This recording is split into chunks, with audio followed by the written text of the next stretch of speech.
राज्याचा अर्थसंकल्प जाहीर झालेला आहे. त्याच्यामध्ये ॲट्रॉसिटी जो ॲक्ट आहे, त्या ॲट्रॉसिटी ॲक्टला सरकारकडून कुठेतरी शिथिल करण्याचं काम होत असल्याचा आरोप अनेक दलित संघटनाकडून होत आहे. कुठेतरी जो ॲक्ट आहे ॲट्रॉसिटी ॲक्टला, त्याचा जो कणा आहे तो वाकवण्याचा तर प्रयत्न होत नाही ना, असाही आरोप अनेक दलित संघटनाकडून होत आहे. मात्र ह्या सर्व कायदेशीर बाबीबाबत बोलण्यासाठी माझ्यासोबत ॲडव्होकेट नितीन सातपुते सर आहेत. सर, काय बोलाल? नेमकी काय प्रकरण आहे, काय सांगाल?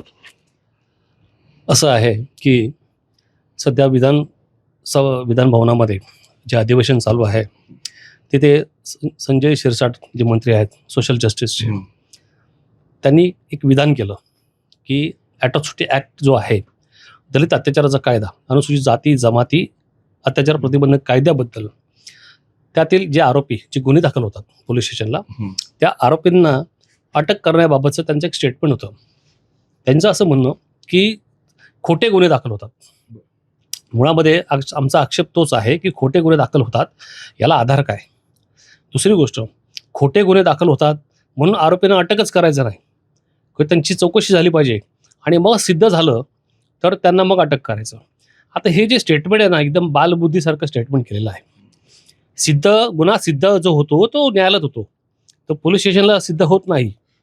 त्यामुळे त्यांचं जे बालबुद्धीचं जे होतं ना, एक तर त्यांना न्यायाची किंवा कायदे जे असतात त्याची त्याला माहीत नाही. गुन्हा सिद्धीचं जे प्रकरण असतं हे न्यायालय बघतं, पोलीस स्टेशन बघत नाही. पोलिसांकडे फक्त पुरावे जमा करायचं काम असतं, पुरावे गोळा करायचं आणि ते न्यायालयात द्यायचे. मग ते कोर्ट बघतं त्या आरोपीला शिक्षा द्यायची किंवा न द्यायची. ते पण ते साबित झालं, सिद्ध झालं तर हे फार पुढचे स्टेप्स हे पोलिसांच्या माथी मारून मोकळे झाले, सिद्ध झालं तर.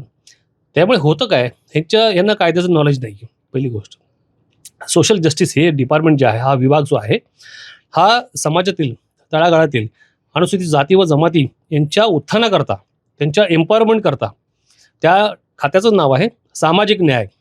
सामाजिक न्याय झाला पाहिजे. सामाजिक न्यायासाठी जो तिथे मंत्री आहे तो त्याला लिगल बॅकग्राऊंड असायला पाहिजे, तो वकील असला पाहिजे पहिल्यांदा. हे सगळे अंगठाछाप किंवा कमी शिकले किंवा ह्यांना कायद्याची जाण नसते, हे असे असतात. सामाजिक न्याय आणि पुढचं जे सामाजिक न्यायाचे खातं आहे आणि विकासाचं आणि एम्पॉवरमेंटचं ही जबाबदारी त्यांना दिलेली असते. मग दलितांच्यासाठी जो कायदा बनलेला आहे, हा कायदा 1989चा कायदा आहे, ज्याचं प्रपोजल 1992ला तयार केलं गेलं होतं, ज्यावेळेस व्ही पी सिंग होते. आणि 1989ला जेव्हा मंडल आगावलं त्यावेळेस व्ही पी सिंगांनी, म्हणजे विश्वनाथ प्रताप सिंग त्यावेळेचे प्राईम मिनिस्टर होते, त्यांनी हा कायदा मंजूर केला. हा झाला 1989चा कायदा. हा वेळोवेळी याच्यामध्ये बदल होत गेले. 2015ला याच्यामध्ये पहिल्यांदा अमेंडमेंट आली, पुन्हा 18ला अमेंडमेंट आली. आता हा जो कायदा जो बनला, हा कायदा असाच बनला का की काहीतरी झालं आणि संसदेमध्ये पार पडला? ह्या कायद्याची पार्श्वभूमी अशी आहे, 1995ला PCR act, protection of civil right act जो हा बनला होता, हा फार लोकांना माहीत नसेल. 1955ला प्रोटेक्शन ऑफ सिव्हिल राईट हा बनला. आणि हा कायदा का बनला? आर्टिकल 17, भारतीय संविधानातील आर्टिकल 17, त्यामध्ये ह्याच्या दलितांच्या अस्पृश्यतेच्या बाबतीत याचा उल्लेख केलेला आहे. त्यांचं संरक्षण करा, त्यांना रक्षण द्या, त्यासाठी कायदे बनले गेले. जेव्हा हा PCR ॲक्ट जो होता हा बनला, याच्यामध्ये काही त्रुटी होत्या. त्या त्रुटी लक्षात आल्या, वारंवार त्रुटी होत होत्या, म्हणजे आरोपी सुटत होते त्याच्या निर्दोष, म्हणून 1989चा कायदा बनला. हा कायदा बनला, हा पार्लमेंटने बनवला. हा कुठल्या राज्याने बनवलेला कायदा नाही, राज्याचा कायदा नाही, हा पार्लमेंटचा आहे, केंद्र सरकारचा आहे. ह्यांचं म्हणणं त्यात बदल करा, अटक करू नका, असे कोणतेही यांना एखाद्या मंत्र्याला, सोशल जस्टिसला काय मुख्यमंत्र्यांना पण अधिकार नाही. ठीक आहे, विधानभवनात स्टेटमेंट करून त्यांनी राज्यभर गोंधळ माजवायचा प्रयत्न केला. ह्याच्यामध्ये होतं काय की सामान्य लोकांमध्ये, दलितांमध्ये किंवा जे फिर्यादी आहेत त्यांनी जे गुन्हे दाखल केलेले आहेत किंवा दाखल करणार असतील किंवा भविष्यामध्ये असे अत्याचार होणार असतील, त्यामुळे हा गोंधळामुळं जे सवर्ण आहे, ज्यांनी अत्याचार करतात किंवा केलेत, त्यांचं मनोबल वाढवलंय. आणि जे दलित आहेत त्यांचं खच्चीकरण केलं की इथून पुढे तुम्ही असे गुन्हे दाखल केले तर काही कारवाई होणार नाही. त्यांचं मनोबल खच्चीकरण करायचं काम ह्या निर्बुद्ध अशा ह्या मंत्र्यांनी केलेलं आहे.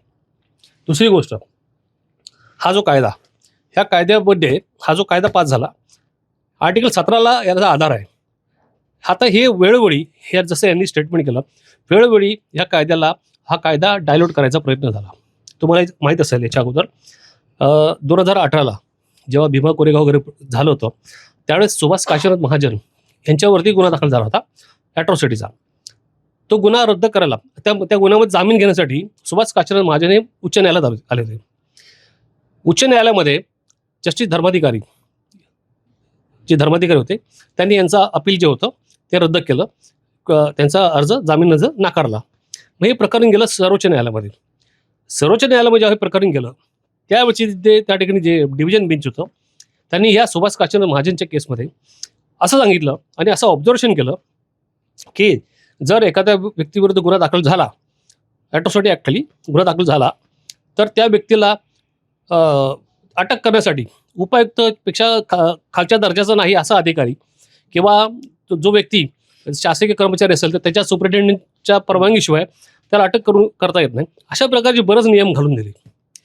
त्यामुळे होतं काय, हा जो ॲट्रॉसिटी ॲक्ट जो एवढा कणखर आणि कठोर असा कायदा जो आहे, या कायद्याला त्यांनी मायनर करायचा, स्मूथ करायचा प्रयत्न केला, माइल्ड करायचा प्रयत्न केला, जेणेकरून यातली भीती कमी होईल. आता हा कायदा पास केला सुप्रीम कोर्टाने. त्यानंतर झालं काय, हा कायदा पास झाल्याच्यानंतर हे चुकीचं होतं. परत 2 वर्षांनी सुप्रीम कोर्टच्या जजेसने या कायद्याबद्दल सांगितलं की ते जे आदेश पास केले होते, जे पारित केले होते ते चुकीचे होते. अशी कोणतीही तरतूद या कायद्यामध्ये नाही, अशी कोणतीही तरतूद CRPC IPC मध्ये नाही आहे. मग हे अशी कमिटी स्थापन करायचं किंवा TCPची परवानगी घ्यायची अशी कुठेही तरतूद नसताना हे आदेश पास केले गेले, हे चुकीचे आहेत, म्हणून ते रद्द ठरले. ह्या ॲट्रॉसिटी ॲक्टच्या महत्वाच्या तरतुदी काय, ह्या कायद्याच्या जे महत्वाच्या तरतुदी आहेत ते काय आहेत? आता मी जे सांगितलं सुभाष काशीनाथ महाजन, ही तरतूद जी आहे त्यातली तरतूद आहे सेक्शन 18 म्हणजे त्याला अटकपूर्व जामीन नाही. हे सेक्शन 18 बाबतीत याला डायलोट केलं गेलं. सर्वोच्च न्यायालयाने ह्याला डायलोट केलं आणि अटक करता येणार नाही असं सांगितलं होतं. त्यामुळे मग 2 वर्षांची आता मी बोललो की पुन्हा जज बसले, त्यांनी सांगितले की ती जे आदेश झाले होते 18 बद्दलचे सेक्शन 18चे ते चुकीचे होते, असं करता येत नाही. त्यानंतर केंद्र सरकारने काय केलं, तर 18 हे सामील केलं. पुन्हा 18 हे सामील केलं आणि सांगितलं there is arrest, only arrest. ज्या कायद्यामध्ये अटकपूर्व जामीन नाही म्हणजे तिथे अटकच आहे. आणि 18 हे विदाऊट चौकशी हा FIR दाखल झाला पाहिजे आणि अटक केली पाहिजे. हे असे केंद्राने सर्वोच्च न्यायालय याच्यावर शिक्कामोर्तब केलं. केंद्राने कायदा केला. मग हे डिंगेराव आता अलीकडे राज्य शासनामधले मंत्री हे सांगतात की अटक करता येणार नाही, हे नाही ते नाही. असे नाही होतं काय, गोंधळाची परिस्थिती निर्माण झाली. जे पोलीस आता असतात, राज्यातले पोलीस असतात, त्यांना हेच पाहिजे असतं. आणि हे सगळं करण्यासाठी यांच्या स्टेटमेंटची गरज नव्हती.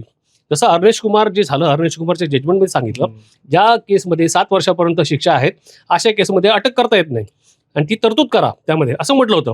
आता BNS आलं 2023ला, त्यामध्ये तरतुदी आहेत, ऑलरेडी आहेत. त्यामध्ये तरतुदी असताना तुम्हाला वेगळं स्टेटमेंट करायची गरज का?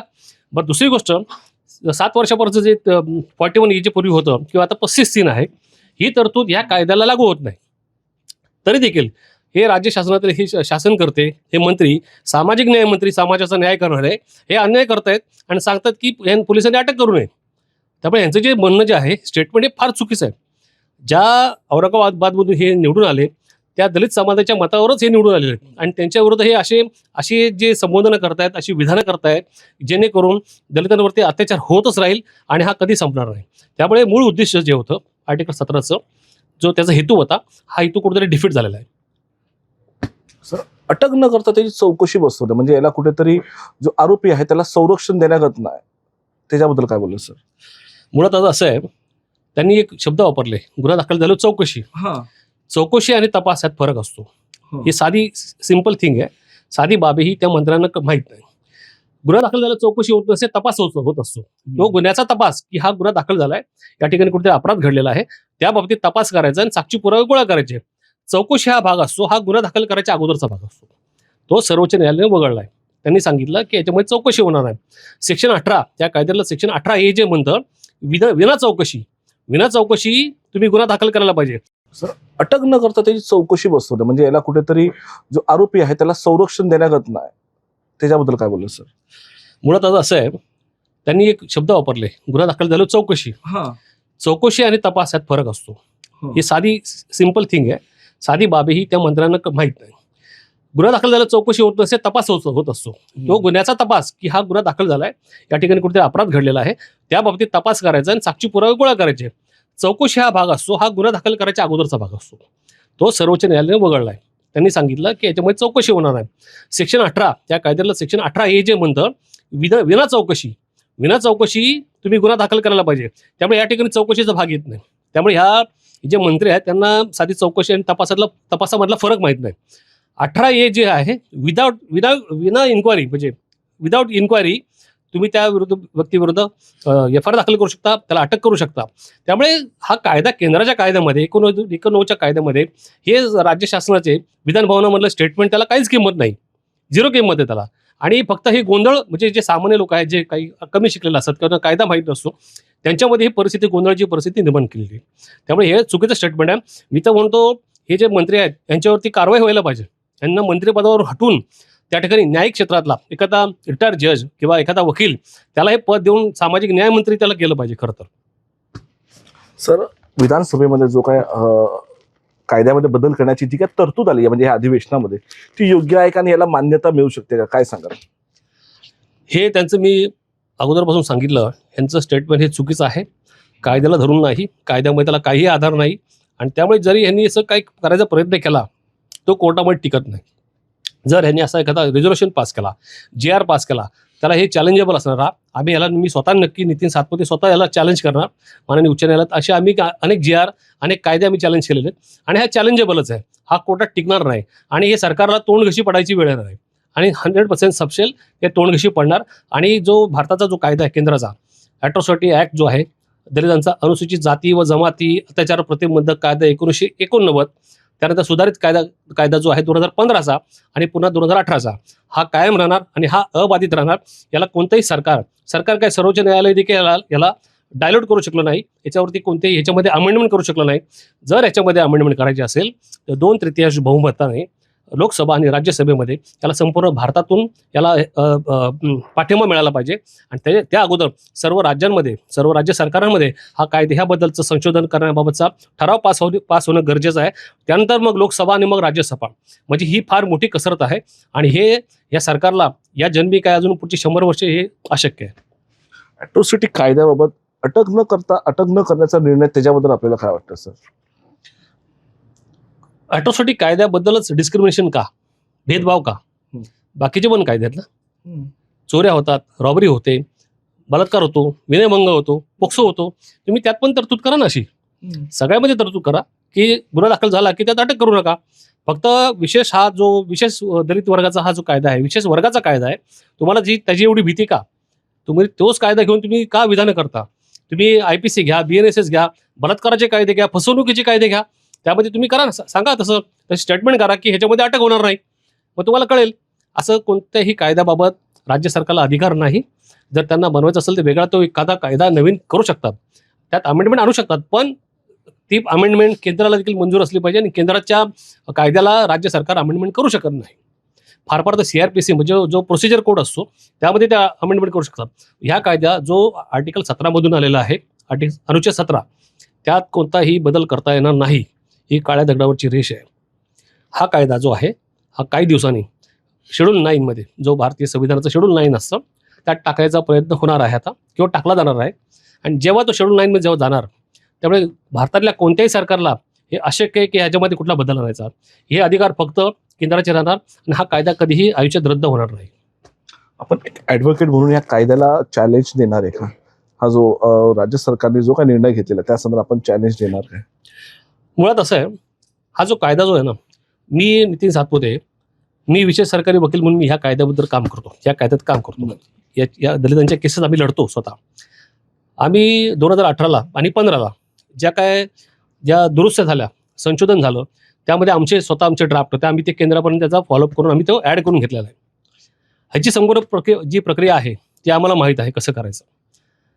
तुमचा काय प्रश्न, याला चॅलेंज करणार आहे का?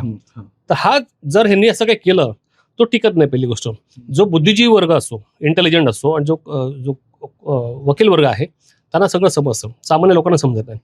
असा रिझोल्युशन जो आहे, हा जर रिझोल्युशन सरकारने पास केला, दलितांच्या भावनांचा अपमान होईल आणि त्यांचा उद्विग्न होईल, भावना उद्विग्न होतील, त्यांच्या व्यथा, त्यांना मानसिक वेदना असल्यामुळे सरकारवरतीच कायदेशीर कारवाई करायची गरज निर्माण होईल. आणि डेफिनेटली जेव्हा परिस्थिती निर्माण होईल तर आम्ही ह्या कायद्याला जे संशोधन करतील किंवा ह्याचे काय GR काढतील, त्या GRला आम्ही डेफिनेटली मुंबई उच्च न्यायालयामध्ये आम्ही याला आव्हान देणार आहोत. त्यानंतर जर गरज लागली तर आम्ही सर्वोच्च न्यायालयातून आम्ही त्याला आव्हान देणार आहोत. सरकारने जो काय बदल सुचवलेला आहे तो कायदेशीरदृष्ट्या वैध ठरता येईल का? हा जो बदल त्यांनी सुचवला आहे हे बालिशपणाचं लक्षण आहे.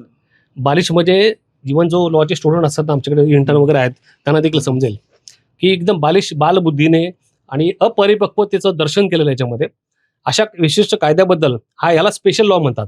हा जनरल लॉ नाही आहे, ह्याला स्पेशल ऍक्ट म्हणतात. त्याला यासाठी स्पेशल कोर्ट आहे आणि याला स्पेशल जजेस असतात. त्यामुळे ह्या स्पेशल विशेष कायद्याबद्दल असं बेजबाबदार वक्तव्य करणं हे फार चुकीचं आहे आणि हे सरकारच्या अंगलट येणार आहे आणि असं काय होणार नाही पहिली गोष्ट. आणि झालं तर आम्ही हाऊस बसलेलो आहोत. नक्कीच नाही सर. आम्ही येताना आता संजय शिरसाट यांचं एक स्टेटमेंट होतं, भविष्यात जर गुन्हा दाखल केला तर त्याला तात्काळ अटक करता येईल.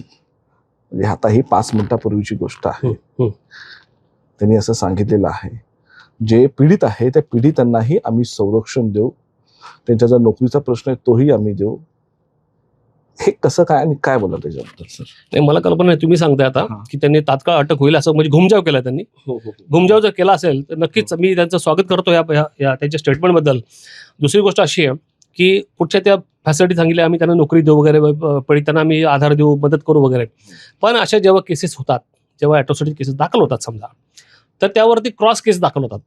त्या व्यक्तीविरुद्ध खंडणी, मॉलेस्टेशन म्हणजे विनयभंग, बलात्कार किंवा अजून दुसऱ्या कुठल्या पोक्सो वगैरे केसेस दाखल होतात. मग अशापासून, या अशा खोट्या केसपासून त्यांना संरक्षण कसं मिळणार? ते संरक्षण मिळायला पाहिजे की जर असे गुन्हे दाखल झाले, तुम्ही त्याला प्रश्न विचारा, असे गुन्हे दाखल झाल्यानंतर जे आरोपी असतात ते स्वतः किंवा कोणीतरी पुढे उभे करून अशा खोट्या केसेस दाखल करतात, त्यापासून काय संरक्षण आहे?